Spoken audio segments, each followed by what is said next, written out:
Hey guys, this is Eric Weingarten with Weingarten Racing. Today is like your update video. These videos last between 3 and 5 minutes. Just kind of tell you what's going on, what to look for, the new videos that are coming up, just so you can kind of get like a preview of what you want to see, if you're interested or whatnot. Anyway, this is the first one. This is the CHI intake. This is for that Ford, that 3V head, that canted valve one that several of you seen a video on. This is the intake for it. I'm working on the video for it, but of course I'm not done porting. See how much I have to remove, just to give you an idea. Those different lines, because I was trying to see how far up it would go. This was kind of a pain to do, and I'll show you how I did it, how I made the template to make these. It wasn't the easiest thing. I mean, it's easy, just time consuming, but look how much grinding I have to remove. And that's solid. There's not like it's powed up. So this is a lot of grinding left to do.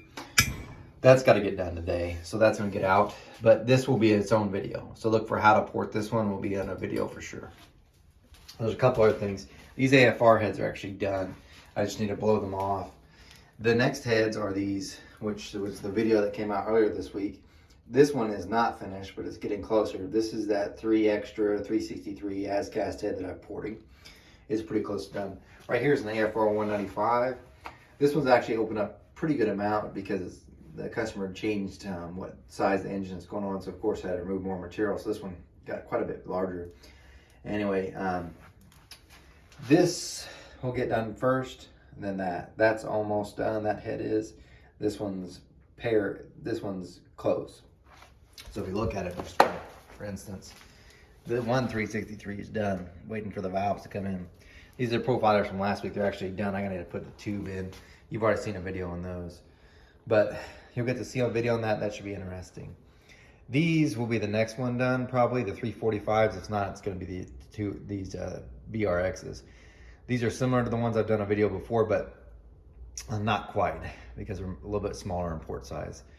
Off to this, Stacy, I do have to apologize. I was going to send out your intake or your heads when I told you I would, but it didn't happen because I needed your heads for this mock-up. So you have to forgive me for about a week. Customer ordered this at 13 degrees from me, but he had this intake and he wanted to see if it fit, and I needed some heads for mock it up, and waiting 4 months kind of seemed outrageous, so I just used yours. But what this will be a later video too, is about how getting an intake to line up with stuff. This is a nice intake that you can't find anymore. The only problem is this 4150. These are nice 13 degree heads. These are actually the video that's coming out tomorrow. This one I've already recorded, and I'll go ahead and warn you when you guys watch it. I end up repeating myself too often in the video, and I suck at editing, so we'll see if I can't squeeze some of that out. Feels like I repeated myself towards the end of the video. Anyway, this one is about opening up the pushrod pinch. Does it actually gain any flow? That's all. We'll talk about the pushrod pinch itself and the minimum cross-sectional areas, and talk about some of my opinions on that. That's really should be a good video. A little bit longer, it looks like. It's gonna be about 25 minutes for tomorrow. It'd be about this heads and just opening them up that on the pinch and see what that does. Interesting video. That's for tomorrow. Anyway, I had to use this for the mock-up for this intake. Anyway, there's that. Oddly enough, here's a 8.2 block that I used for mocking up these Cleveland heads, which is the intake you just saw. Now, I know you're like, well, what about that truck? That's actually made some progress. So this week I said, it's kind of screw it. I'm gonna at least get the plumbing part done. So as far as the hoses, they're all done. Everything's tightened down, we're good to go. So all that's in. If you look at the front side of the truck, it's all plumbed in. So I've got my lines from the carburetor all done, got a mechanical gauge there. These come in. Now I did put this is a electronic fuel pressure gauge. This will go to the Super Sniper setup, which brings up this point. That's just a regular Sniper module. I'm gonna put my Super Sniper one on there so I can record my oil pressure and fuel pressure, because the other one does. So I've got to switch that over just so I keep some more collection. We'll talk more about that probably later on. But I also have to cut off all the zip ties, trying to get stuff out of the way. In case you're wondering what's this zip tie to, these are the fuel lines that was running before. So this was to the other fuel cell, the big one. I did just teed in with a little T and then zip tied up here, hoping to keep them away from stuff. It looks like it's close to the fan blade, but not even near. Alternator blade, I guess. So it's away.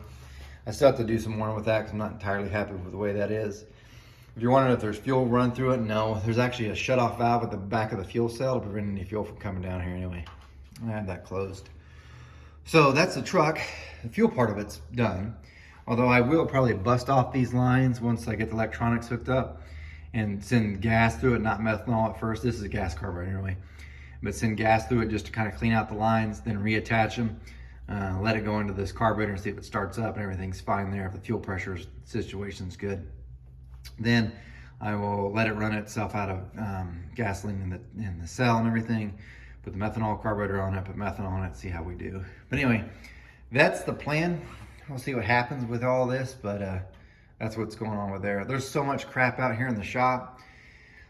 Bishop has been working in the shop, but he took off this week for several of the days because he had other engagements he had to take care of. But anyway, because of him being gone, the shop is in far worse condition. So if you ever want to know if you have a good employee or not, if they leave and things are the same, then you probably didn't need them. But if they leave and then things are kind of out of control or a little bit messed up, you have a good one. So he's got a long way to go, but I could tell this, not having him here, getting stuff done is much harder. So good job for that. Anyway, you guys, thanks for watching. Tomorrow's video is gonna be the push rod pinch on the set of heads. We'll get to talk about that. It'll be a good video. Anyway, thanks for watching. Take care.